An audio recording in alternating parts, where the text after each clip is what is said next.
Mais maintenant, après son divorce largement médiatisé avec Donald Trump, elle occupe le devant de la scène avec une voix libre de toute formalité ou politique. Melania parle comme jamais auparavant du mariage, des médias et de son prochain chapitre.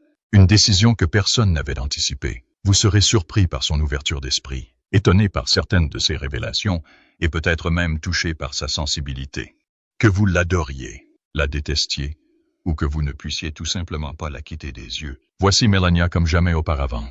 Restez à l'écoute, car ce qu'elle partage ensuite pourrait changer tout ce que vous pensiez savoir. Regardez jusqu'à la fin, car faites-nous confiance, vous ne voudrez pas manquer un seul mot.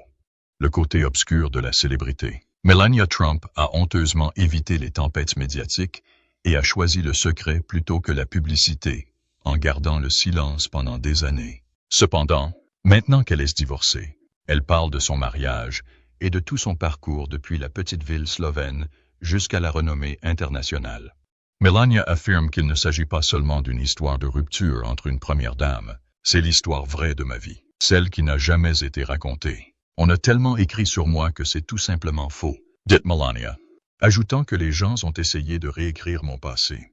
Melania est au centre de spéculations folles depuis des années, y compris des rumeurs scandaleuses, des chuchotements sur sa vie amoureuse et des gros titres inventés. Maintenant, elle met les choses au clair sur ses anciens amants, ses objectifs et ce qui l'a motivé à atteindre son poste actuel. Autrefois, le petit ami de Melania, le Juraj Zorčić, n'a jamais fait la une des journaux des tabloïds. Jusqu'à présent, il ne la considère pas comme une fille slovène typique. Juro se souvient avoir été totalement captivé par elle dès leur première rencontre au cours d'un été politiquement chargé en 1991. Elle marchait dans une rue déserte. J'étais sur ma moto et j'ai dû m'arrêter. On aurait dit qu'elle sortait d'une publicité de mode.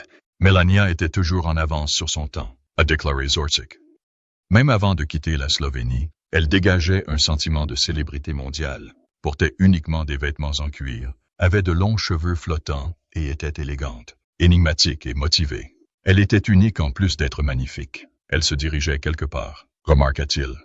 Les États-Unis n'étaient même pas sur leur radar malgré ses rêves de Paris et de Milan. Melania, cependant, n'est jamais revenue une fois qu'elle a quitté la Slovénie. Après des périodes de mannequin en Europe, elle a accepté une offre d'une entreprise de soins capillaires et a pris un avion pour New York, un déménagement qui allait changer à jamais sa vie. Zorčić l'a rencontrée à nouveau à New York en 2000. Cette fois, cependant, elle était différente de la fille avec qui il était sorti auparavant. Elle était polie, sûre d'elle et parlait anglais plutôt que slovène. « Avez-vous oublié votre slovène ?» je lui ai demandé. Avec un sourire, a-t-elle déclaré. « Je n'y retournerai pas. » Personne en Slovénie, pas même Melania elle-même, n'aurait pu prédire que sa vie finirait par la mener à la 5e avenue, à la Trump Tower et à la Maison-Blanche.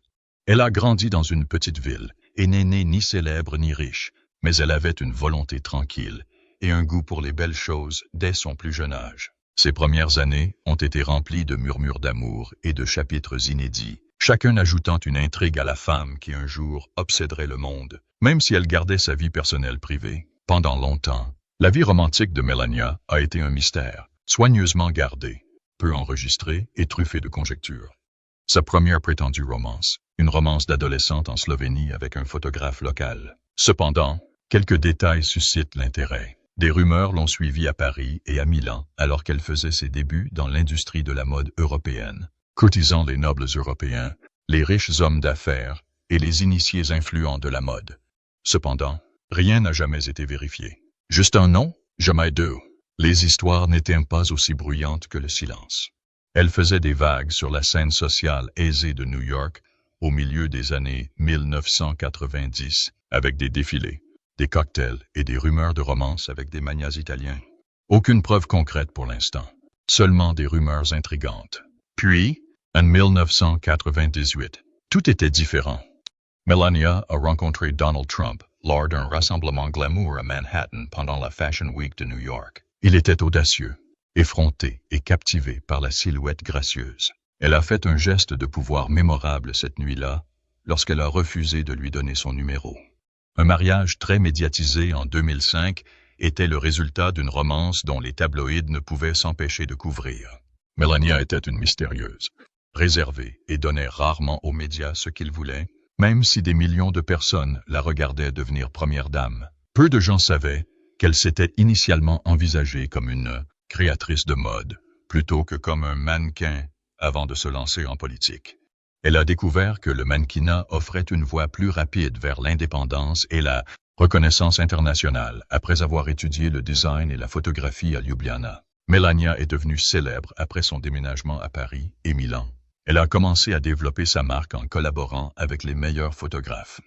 Déménager à New York en 1996 représentait cependant son plus grand risque, car cela changeait le cours de sa vie. Bien avant que Trump ne soit ajouté à son nom, Melania se faisait un nom dans le mannequinat et sur les couvertures de magazines. Les réactions négatives de Be Best, les regards froids et les controverses. Melania a cherché à rester dans sa niche de première dame, mais elle s'est retrouvée au milieu d'une controverse. Son discours à la Convention nationale républicaine était une réplique textuelle du discours de Michelle Obama de 2008. Sa crédibilité a été mise à mal, même si un auteur de mots a accepté sa responsabilité. Étant donné que Donald Trump s'est présenté avec un programme anti-immigration fort, les critiques ont sauté sur l'occasion de remettre en question son statut de visa dans les années 1990. La Maison-Blanche a soutenu qu'elle respectait la loi, mais beaucoup de gens n'ont pas été convaincus, compte tenu du comportement en ligne de Donald. Cette publicité, qui mettait l'accent sur la compassion et la cyber-intimidation, a immédiatement suscité des critiques.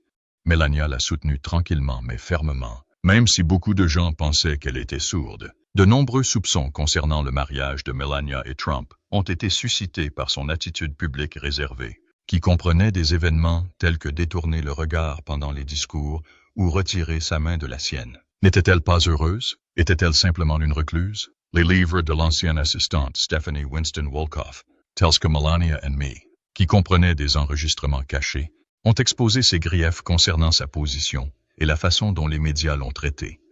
Cependant, elle n'a jamais réagi publiquement avec colère pendant tout cela. Au contraire, elle a laissé son sang-froid lui servir de bouclier. Il est indéniable que Melania Trump est loin d'être normale, que vous l'aimiez ou non. Elle répondait rarement aux rumeurs, et lorsqu'elle le faisait, c'était toujours selon ses conditions, brèves et stratégiques. Elle avait une grâce qui, qu'elle soit délibérée ou naturelle, la rendait fascinante alors qu'elle jonglait entre la maternité, une vie politique controversée et le jugement public. Le photographe slovène Stan Jurko a repéré Melania alors qu'elle avait à peine 16 ans. Il était intéressé par sa participation à un défilé de mode sponsorisé par l'école. Son objectif initial était de devenir créatrice de mode, mais le destin en a décidé autrement. Ses premiers pas sous les projecteurs du monde entier ont eu lieu lorsqu'elle a remporté un concours de mannequins organisé par le studio italien Tinecita, qui lui a même valu un modeste rôle au cinéma. C'est une femme mystérieuse avec peu de mots. Une jeune femme d'une petite ville qui est devenue la première dame la plus silencieuse de l'histoire américaine et désormais une femme libre avec sa voix. Melania Trump a captivé le monde sans jamais vraiment le laisser entrer. Que vous respectiez son courage, ou que vous vous demandiez pourquoi elle est restée silencieuse. Melania a failli marcher sur un plateau de tournage avant de poser dans des robes coûteuses. Mais l'occasion n'a pas fonctionné. Les sollicitations inappropriées d'un producteur ont abouti au refus d'un rôle au cinéma obtenu grâce à un concours de mannequins, un fait terrible qui n'est que trop répandu dans l'industrie. Melania a fait preuve de ce qui allait devenir une caractéristique déterminante de sa vie, un défi silencieux. Même au début de la vingtaine, elle se tourna pour partir. Melania a remporté un contrat international fastueux après s'être classée deuxième au concours Look de l'année du magazine Gianna en 1992. Dans une société où la fidélité et la longévité étaient des indicateurs clés de réussite, elle a brièvement signé avec l'agence de récupération RVR de Milan, avant de la quitter quelques mois plus tard, sans donner d'explication claire. Melania a joué le rôle de la première femme présidente des États-Unis dans une séance photo intrigante et souvent négligée de 1993. Pour un mannequin européen, il s'agissait d'un acte audacieux et léger, qui laissait entrevoir la tournure bizarre que sa vie allait éventuellement prendre. Personne n'aurait pu prédire à quel point cette image serait prémonitoire des décennies plus tard, encore moins Melania. Melania a déménagé à Paris à l'âge de 23 ou 24 ans et a partagé un appartement avec Victoria Silvstedt, une mannequin suédoise qui deviendra plus tard la camarade de jeu de Playboy. Ils ont travaillé ensemble pour négocier le monde fastueux mais compétitif des contrats, du champagne et des castings. Alors que beaucoup autour d'elle poursuivaient des nuits folles, Melania a maintenu sa discipline, tout en étant mannequin pour des maisons haut de gamme à Paris et Milan. Le faiseur de roi du rêve américain de Melania. Le destin est intervenu en 1995, se faisant passer pour le copain de Donald Trump et le copropriétaire grégaire du mannequin métropolitain Paolo Zampoli. Voyant quelque chose de spécial chez Melania, il lui proposa de la représenter et l'encouragea à déménager à New York. Plus important encore, il lui a fourni un accès au cercle d'élite de la société de Manhattan. Melania a posé nue pour le magazine masculin français Max en 1997, aux côtés de son autre mannequin féminin. Cela lui a fourni une visibilité haut de gamme. Mais ce n'était pas rémunéré. La photographie de la séance prise par Alexander A. de Basseville est tombée dans l'oubli jusqu'à réapparaître dans le New York Post quelques mois avant l'élection présidentielle de 2016. Malgré le choc du public, Melania est restée silencieuse et a laissé les gros titres s'effacer d'elle, comme de l'eau sur du satin. Melania a accepté 10 concerts de mannequins qui lui ont rapporté environ 20 000 $, environ 40 000 $ maintenant, bien qu'elle lui ait interdit de travailler en raison de son visa de voyage lors de son arrivée initiale aux États-Unis. Plus tard, elle a obtenu un visa H-1B, qui constitue une voie légitime pour les personnes hautement qualifiées. Compte tenu de sa politique d'immigration stricte, le problème est réapparu sous la présidence de Trump, incitant ses détracteurs à l'accuser d'hypocrisie. Melania a insisté sur le fait qu'elle n'avait rien fait de mal. Lors de sa première grande campagne aux États-Unis, la légendaire photographe Ellen Von Unworth a capturé cette publicité audacieuse de cigarettes de chameau. Une réglementation exigeant que les mannequins soient âgés de plus de 25 ans a rendu la campagne unique, idéale pour la tranche démographique plus mature de Melania. Un tournant important dans son ascension aux États-Unis a eu lieu lorsque son image est apparue dans Rolling Stone et a illuminé Times Square. Grâce à Paolo Zampoli, Melania rencontre Donald Trump en septembre 1998. Bien qu'il se soit trouvé avec l'héritière norvégienne Selina Middelfart ce soir-là, Trump a quand même pris contact avec Melania. Elle a pris la décision audacieuse de refuser sa demande de numéro. Elle a affirmé qu'elle serait simplement l'une des femmes qu'il appellerait si elle lui fournissait son numéro. Elle a pris le sien à la place. Elle savait qu'il était sérieux lorsqu'il fournissait de nombreux numéros privés, plutôt qu'une file d'attente au bureau. Elle a appelé une semaine plus tard, et c'était tout. Melania a gardé ses cartes fermées, semblant même indifférente lors des premiers rendez-vous, une stratégie qu'elle pensait que Trump trouvait attrayante. Lors d'une conférence de presse, elle a affirmé faire partie du Top 50 et travailler avec Mickey Rourke sur un futur film. Il s'agissait d'un stratagème de relations publiques intelligent lié à une publicité pour les cigarettes, mais aucun rôle de ce type ne s'est jamais concrétisé. Cela ajoutait à son mystère s'il s'agissait d'un mensonge ou d'un problème de communication. Lorsque Melania a repéré l'ex-petite amie mannequin de Trump, Kara Young, à la Trump Tower, leur relation en a pris un coup. Ils se sont réconciliés après qu'elle l'ait brièvement quitté. L'amour a fini par l'emporter. Après avoir fréquenté plusieurs années, ils se sont mariés en 2005 lors d'un magnifique mariage à Mar-a-Lago, auquel ont assisté Bill et Hillary Clinton. Le mariage a été présenté dans les magazines comme l'événement le plus important de la saison, et Melania a enfilé une robe couture qui a coûté 100 $ chez Dior. Melania Trump a donné naissance à son unique enfant, Barron Trump, en 2006. Son attention a ensuite changé. Elle est devenue une mère extrêmement protectrice, qui a fait tout ce qui était en son pouvoir pour garder Barron à l'écart des projecteurs. Melania a évité de s'impliquer dans la politique ou les affaires de Trump, contrairement à de nombreuses autres épouses influentes. Calme, élégante et fidèle à son enfant, elle est restée dans sa voie. Melania a été placée sous le feu des projecteurs lorsque Trump a déclaré son intention de se présenter à la présidence en 2015. Malgré son soutien apparent, elle est restée largement à l'écart des projecteurs. Elle a été critiquée par les médias pour son discours du RNC de 2016, entaché d'allégations de plagiat. Mais elle est restée calme. La campagne qui a suscité le débat, Melania a lancé la campagne Be Best en tant que première dame, qui se concentre sur la gentillesse en ligne, la lutte contre le harcèlement et le bien-être des enfants. De bonnes intentions, mais la conduite de Trump sur Internet a conduit à ce que la campagne soit largement ridiculisée. Néanmoins, Melania a persisté, imperturbable. Les médias sont devenus obsédés par le comportement public distant de Melania.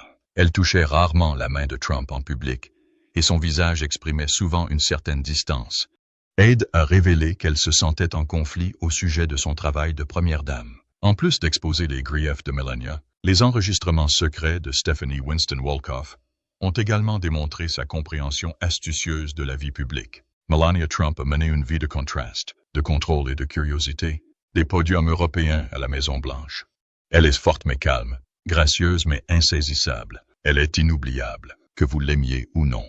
Melania a rendu visite à des enfants à la frontière entre les États-Unis et le Mexique en 2018, alors qu'elle portait cette veste. « Je m'en fiche. Et toi ?» a été écrit en lettres de style graffiti sur le dos. L'indignation a éclaté sur Internet. Était-ce une référence aux enfants? Une critique de la presse? Une erreur de mode? Plustard. Melania a affirmé que l'objectif était les médias, et non les enfants migrants. Mais le mal était fait pour beaucoup. Sa réputation de première dame distante et difficile à lire, qui ne cherchait pas à gagner les faveurs, a été solidifiée par l'incident. Lorsque Donald a démissionné en 2021, Melania ne s'est pas retournée. Elle a clairement fait savoir qu'elle en avait fini avec Washington en ne participant pas à sa campagne de réélection et en sautant le voyage d'adieu officiel. Elle s'est retirée dans leur somptueuse maison de Floride, Mar-a-Lago, et a pratiquement disparu de la vue. Melania semblait indifférente alors que la rumeur tourbillonnait avec des demandes de renseignements sur son mariage, se concentrant sur Barron et son espace personnel. Les détectives des médias sociaux ont examiné chaque regard latéral, chaque déni et regard émis par Trump pendant son règne. Sur le tarmac, a-t-elle retiré sa main? Derrière son dos, a-t-elle roulé des yeux? Bien que beaucoup de gens aient supposé que Melania était malheureuse, elle n'a jamais reconnu ni réfuté les rumeurs. Elle a conservé son identité tout en restant aux côtés de son mari, se taillant un espace émotionnel au milieu du chaos. Leur relation a toujours semblé contradictoire. Donald est grégaire, agressif et recherche l'attention. Melania réagit rarement et est gracieuse et calme. Ils ont bénéficié de ce contraste. Elle a suscité l'intérêt en gardant le silence alors qu'il faisait la une des journaux. Melania, dont la grâce adoucissait les arrêts de vivre de Donald, devint en un sens son accessoire le plus utile. Melania était habile dans ce jeu malgré son attitude posée. Melania n'a pas assumé directement les responsabilités cérémonielles de la première dame comme l'ont fait Laura Bush ou Michelle Obama. Les actions de son mari sur les réseaux sociaux ont souvent éclipsé sa campagne Be Best, centrée sur les enfants et l'étiquette sur Internet. Son détachement délibéré des normes conventionnelles de la première dame a cependant suscité curiosité et questions. Était-elle indifférente ou subtilement influente? Melania a démontré qu'elle était plus qu'un simple bonbon, en refusant de prendre la main de Trump à l'occasion et en faisant des remarques qui semblaient le contredire. Elle était délibérée, calculée, et savait quand dire quelque chose et quand ne rien dire du tout. Elle a exercé un contrôle sur son image, son emploi du temps et ses causes en coulisses, démontrant que son autorité était subtile mais mortelle. Les Trump alternent entre Mar-a-Lago, Trump Tower et Bedminster, même s'ils ne restent pratiquement jamais à proximité pendant de longues périodes. Le refuge de Melania au-dessus des toits de la ville était un spa privé qu'elle avait construit au dernier étage de la Trump Tower. Selon des sources, ils vivaient souvent plus comme des colocataires que comme des amants, ce qui était parfait pour Donald. Après le travail, il a reconnu un jour qu'il ne voulait pas travailler dans une relation. Dans leur mariage, Melania a établi son univers parallèle. Après avoir accepté cela, la femme du milliardaire prend la parole.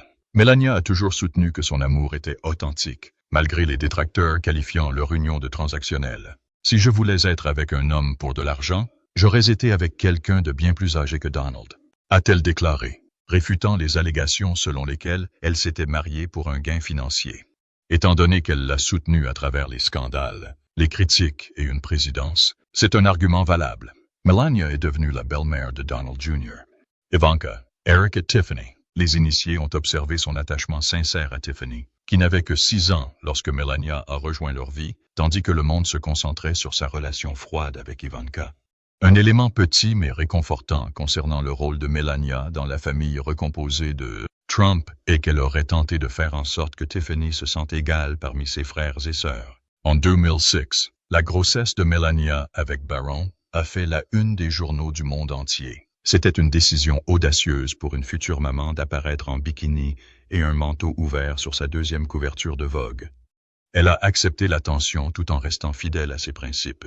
Elle a montré un côté caritatif qui a rarement attiré l'attention des médias lorsqu'elle a organisé une baby shower à la FAO Schwartz et a demandé que tous les dons soient versés à un hôpital pour enfants. Barron a été accueilli par Melania et Donald Trump. William, 20 mars 2006. Donald a choisi Barron, un nom qu'il a utilisé dans les années 1990 comme pseudonyme à des fins publicitaires. Melania est allée avec William. Donald a déclaré sans équivoque qu'il ne serait pas impliqué dans les rituels du coucher ou dans les couches. Tout allait bien pour Melania. Même si elle a parfois demandé de l'aide au début, elle a surtout réussi à élever Barron sans nounours. Donald revenait à ses comportements antérieurs, fréquentant des mannequins et ayant des romances extra-conjugales, tandis que Melania s'habituait à être mère. La biographie de Mary Jordan affirme que Melania n'était pas au courant de l'existence de ces femmes jusqu'à ce qu'elle fasse la une des journaux. Elle gardait ses distances avec les autres en privé et sautait fréquemment des occasions ou se retirait tôt. Même si Melania est restée la plupart du temps à l'écart des projecteurs, elle est apparue occasionnellement lors de réceptions caritatives et dans des apparitions mineures dans les médias, comme sa brève apparition dans une publicité à Flac. Chaque apparition était planifiée, orchestrée et strictement réglementée. Melania a soigneusement gardé sa marque parce qu'elle en comprenait la valeur. Une autre femme s'est manifestée. L'ancienne mannequin Playboy Karen McDougal a affirmé avoir eu une liaison de 10 mois avec Trump, qui aurait commencé en 2006, juste après la naissance de Barron. C'était plus qu'une simple trahison envers Melania. 2 fois au cours d'un même cycle d'information, ce fut un embarras national. Selon certains de ses proches, endurer les scandales sous surveillance tout en conservant les apparences de première dame était le pire. Pas même les liaisons. Melania avait envisagé un divorce bien avant que celui-ci ne soit finalisé, selon ses proches. Cependant, un accord prénuptial bien conçu, un calendrier et une dynamique de pouvoir la maintenaient liée à la société Trump. Son fil conducteur était son fils bien-aimé, Barron. J'avais Barron en tête pendant que je faisais tout, son sens de la routine, son avenir et sa sécurité. Mais Melania a réalisé qu'il était temps de reprendre sa vie en main lorsqu'il a atteint 18 ans et a commencé à vivre seul. C'était une annonce silencieuse. Pas de conférence de presse, pas de posts sur Instagram, juste un article qui a fuité, prouvant ce que tout le monde croit depuis longtemps. Melania est désormais libre et elle est enfin prête à revenir sur son histoire. Ce n'est pas l'amour qui a disparu, c'était du respect, dit-elle, sur un ton ni amer ni vindicatif. Nous ne nous considérions plus comme des partenaires. C'est devenu une question de survie. Les dernières années du mariage ont été solitaires, selon Melania, qui révèle également qu'ils résidaient fréquemment dans des ailes différentes de leur maison en Floride. Nous partagions un nom, pas une vie. Cette franchise incontrôlée est stupéfiante pour une femme qui a été incomprise pendant si longtemps. Elle reconnaît qu'elle a décliné plusieurs invitations à prendre la parole pendant la présidence de Trump pour protéger son fils, et non parce qu'elle lui était loyale. Je ne voulais pas que Barron me voie déchiré dans les médias. Elle s'éclaire lorsqu'elle discute des aspirations universitaires de Barron, et leur amitié est meilleure que jamais. Les larmes aux yeux, déclare-t-elle. Il est ma plus grande réussite. Il m'a accompagné dans les moments les plus sombres. Melania fait référence à de nouvelles amitiés et même à l'amour, mais elle prend garde à ne pas s'identifier à un autre homme. Pour la première fois depuis longtemps, j'en ai assez.